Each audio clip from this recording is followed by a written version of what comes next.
Toronto in yellow, of course, and Guelph, the color of beer, the Brewers, in black and the gold, of course. Toronto controlling off the draw, heading back into their own zone. Kyle Pereira. Here goes Greg Stewart. Finds his man, Pereira, with the spin away in the corner and head back out into the neutral zone area. Left a little pass for Stewart. Stewart, he scored a heck of a goal earlier, but he's got the puck taken away from him in back of the net. Theo Peckham's got it now. So a couple of NHL players as Peckham goes looking, and he's got Greg Stewart chasing him. So an NHL connection there. Pass across, hit some skates. Toronto Bees player Stewart taking it in back of the net. He's letting his two teammates change. Good for him. Now he's handing off the puck to RK13, who's got a man all the way down ice. Adam Place.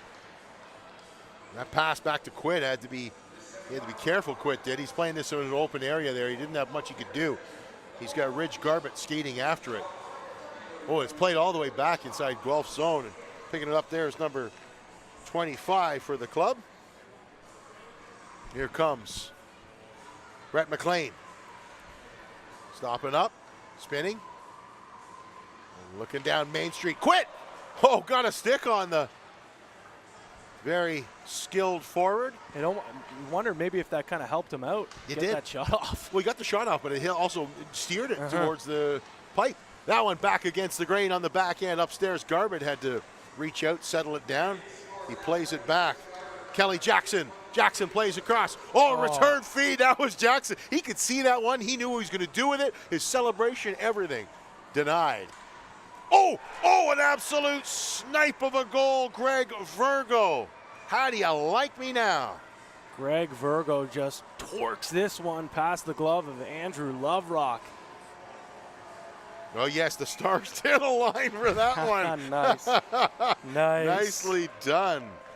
But it's more of a horror scope for Andrew Loverock. Sorry, guys. Here comes Theo Peckham. Man. Yeah, I know. Wasn't that's 2 and a 10. It's 2 and a 10 for me. Trust me. That's what happens when I haven't eaten anything. They get bad, and they go downhill from there. Here is the goal scorer. He's played it in back of the net. Puck taken away from the Guelph Brewer. In the corner, that's Chris Menard. Menard takes a cross check, but keeps on ticking. Found Theo Peckham. Chappell. Peckham. Ooh, near side. Touch pass. Chappell all alone. And all Twine.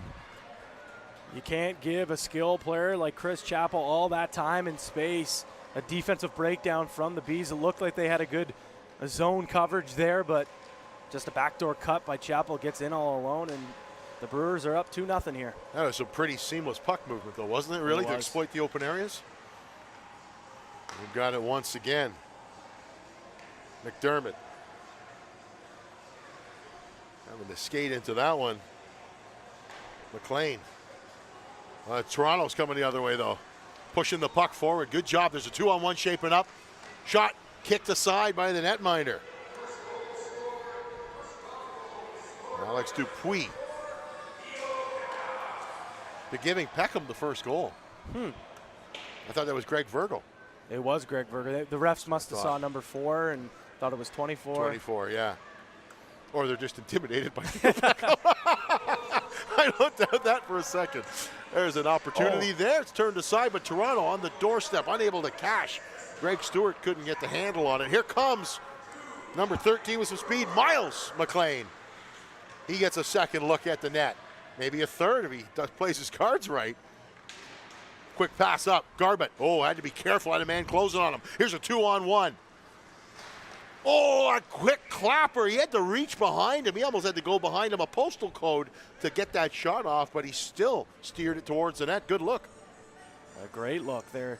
Garbett and Quit have some serious chemistry here today. Couple assists for Quit, couple goals for Garbett. Yes, indeed. RK13 coming close. The players on the ice wanted a penalty. Garbett raised his arm. None coming, though. Peckham plays it back for safety. Guelph now. Oh, they got to be careful here. Theo Peckham's got it. Throws a sauce on the backhand. And here they come with some speed now. Guelph cut to the middle. Oh, the check of the tourney The check of the tourney, Adam. I know my place. Do you know yours? That's a tough kid from Scarborough, let me tell you. Huge hit. Good Canadian boy. Wait, what's happening? Oh, it's that part of the tournament now. Off a skate now. Does that get momentum in Toronto's You certainly way? have to think so. Yeah, an open ice hit are the most lethal because they're hard to deliver, right? It's like checking a piece of rope if the guy steps around you. Here's Garbutt in the corner, spinning from some pressure. Ridge Garbutt looking back to RK13. Love that name you came up with, by the way. I got to use that. Exploited every chance. Jordan Reed. Reeder in back of the net. Lost the puck. Guelph now. Slowing things down with 1:20. Oh, that pass was, there's been a lot of really clever active sticks all afternoon. Shot coming, that one's wide of the mark. It takes a crazy hop off those boards. Right back at a Guelph player who lost it on the hop off the ice, but here's Chappell. He doesn't miss much. Tries to step around his man. Chappell feeds. Delivered wide of the mark though. Toronto with 52 seconds to go. It's a 2-on-1 shaping up. Reed got a shot off, but it looked like it went off a stick. Here's Chappell all alone coming down Main Street. He's got a man chasing him though, but 19 is in, but he missed the mark. Chappell in the corner, sorry. 40 seconds left. Tommy Sumi was on Chappell, but Chappell just kept skating. Theo Peckham tries to step around his man. He does it. Oh, then he tries to get all soft and tuck that one home. That's a big stop. You go down 3-0 at the end of the first half. Not looking great. No. Huge stop by Andrew Loverock. Yes, indeed. 18 seconds. Sumi with the puck for Toronto. He's got a man down ice. Couldn't find Reed. Reed battling for it, but it's delivered the length of the ice with two little skips in it. Down to 7 seconds to go in this one, so they're going to refresh. Put 7 minutes on the clock in just a moment. Well, you never know. Don't say. You never know. You with about 7 ticks to go. Something could happen, but 2-0. Virgo and Chappell, although they gave Virgo's goal to Peckham because they were intimidated. Don't worry, here at the 3HL, we make sure we go through the games and go through the tapes, make sure all the goals and the assists are allotted to the right players. That's it, my friend. But yeah, 2-0 game. You felt definitely Guelph controlled most of the play there, but Toronto very much in this one, I think. Just not capitalizing on their chances. Yeah, it's like those peaks and valleys kind of. Every so often you get a Toronto, whoa, here they come. And then it settles down and Guelph takes over and they slow it down a little and they do their thing. And then Toronto's getting chances, but they're going to have to find a way to solve Guelph's netminder, Alex Dupuis, who is sharp. He's been very strong this tournament. He's been strong all year long. Yep. The thing with Toronto, they have to, have a heavy or an even dose of playing that all-out offense, but still not giving up chances because Guelphers have such good skaters. When you miss a chance, miss the net, hit the pipe, whatever it may be, they have the ability to take the puck out of their own end and immediately transition the puck up the ice and go for a goal-scoring opportunity. And Guelph now controlling, 7 minutes on the clock there. That one's played back towards the net, a little dangerous, but no harm done, no harm, no foul. Guelph's puck movement continues to be sublime. Here they come now, in over the blue line. Miles McLean was out there. McLean heads to the front of the net. Oh, but he was just a screen, but he wasn't really needed there. That one was snapped home by Brett McLean. Oh, brother, where art thou? Brett McLean with a great shot, but just a poor effort by Toronto. Just stick checks there. Got to play the body. Can't let Brett McLean come around and walk through there. Not something that Brandon Turner is going to want to see in the tape watching this game later on tonight. No, indeed. Here's a 2-on-1 now, and they try and get around RK13, but he laid down that big stick there and took away the passing lane. Goes back to the point, pedaling backwards. Oh, you got to be careful or you're going to lose the biscuit, and there we go. Ooh, Place has drawn a penalty. I don't know if that. He drew it because he dove, but I mean, come on, he drew the penalty. Yeah. Well, Hey, we'll call it. So he was upset though, right? You know what I mean? By upset, I mean spilled. Yes. Because he was. It wasn't like Menard didn't reach out and grab. For sure. Here's a Winwell penalty shot. Place. Can he do it? Oh. Can he ever? 3-1. Adam Place. We talked about him off the top of the broadcast. So versatile. We saw him play some defense. We see him score a beautiful goal right here on the penalty shot with chasers presented by Winwell. And You saw him throw the biggest hit of the tournament so far, so what can Adam Place do? Yeah, exactly. He rocked his man, number 11, didn't he? He's going to go for another one. Oh, he fakes the shot. Nasty in back of the net. They're trying to exploit the areas right now as RK13's got a battle, though.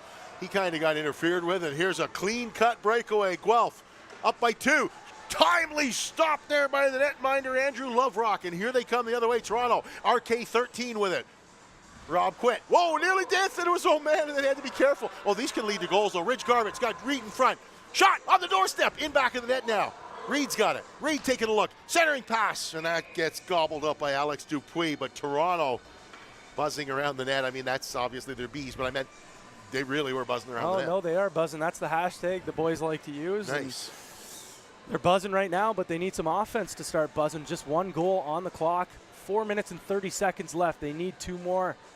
Not too sure if they're going to be able to beat Dupuis a couple more times. It's a very, very tough hill to climb. Yeah, it certainly is. Well, that timely save, though, by their netminder didn't allow on the breakaway, didn't allow for that game to just get out of reach. So, yeah, there's not a lot of time, but there's enough there if you're a Toronto fan or a Toronto player. But we have other plans, says Brett McLean. He scored one just a moment ago. He steps around his man. Lost it in his own boots, though. Now he's going to try and tuck this one out front. He played it to number 97, coming the other way, Jordan Reed. Reed slowing things down a little, in over the blue line. Cutting to the left, backdoor man. Oh, and a great blocker stop. That was the last ditch. Huge, huge save by Dupuis. Sublime as McLean getting bumped there by Jordan Morrison. Morrison directing traffic, saying, no, let me chase. You back off. Good communication skills. You need to talk to each other out there. Oh, no doubt. See, that's going to happen if you're going to get too cheeky. But good job by Peckham. Oh, and great job. Peckham turns it over there.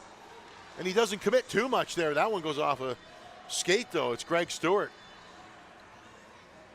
Number 9, who coming close. Here comes Toronto once again in back of the net. The problem is Toronto's there, but they're all around the outside, sort of. Guelph's in a great position. Yeah, Guelph just packs it in. I was literally just going to say that. Guelph doing a great job packing in tight. Yeah. Really, really giving Toronto issues to try to create some setup offense. If Toronto's want to get back into this, I think they're going to have to score off the rush. Yes. RK13 finds his man Place. He's got one already. Ooh, he's got 2 as he throws one through the 5-hole. This Place can do it. Yes, he can. Yes, he can, and that's exactly what I'm talking about. They have to score off their chances in transition. That's exactly what happens. Place just puts one right through the wickets on Dupuis. Dupuis clearly not happy with himself there, but Toronto got to capitalize on their chances. 2:30 to go. It's 3-2. Here comes Adam Place once again, man. He's just terrorizing the Guelph netminder. He got a hold of that one. He says, no more for you, no soup. Guelph now. Adam Place is just, he's done it all. Penalty shot goal, even strength goal, and the check the tournament. And I'm not talking about the big one for 50 grand at the end, or 9, whatever it is.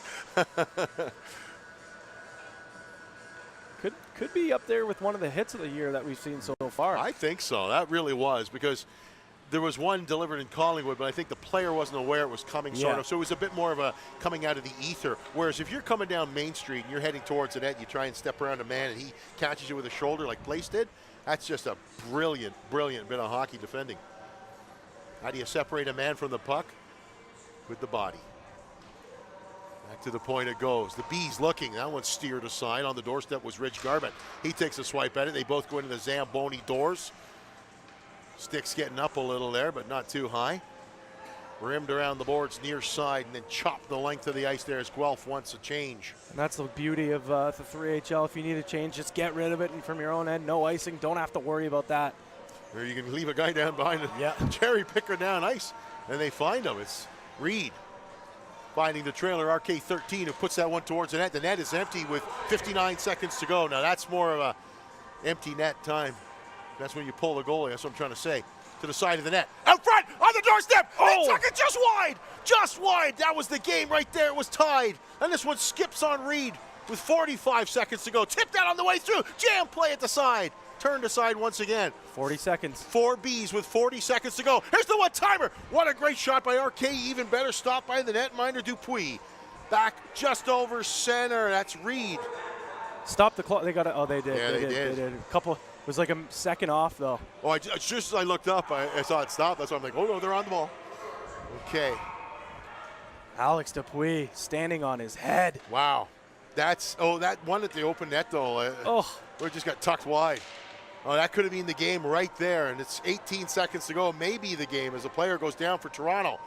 And that allows Greg Virgo, to set up the man in the slot area, and making no mistake, Chris Menard. Chris Menard putting on a show for his hometown with another blast of a shot that this time beats Andrew Loverock, and unfortunate for the Bees heading home.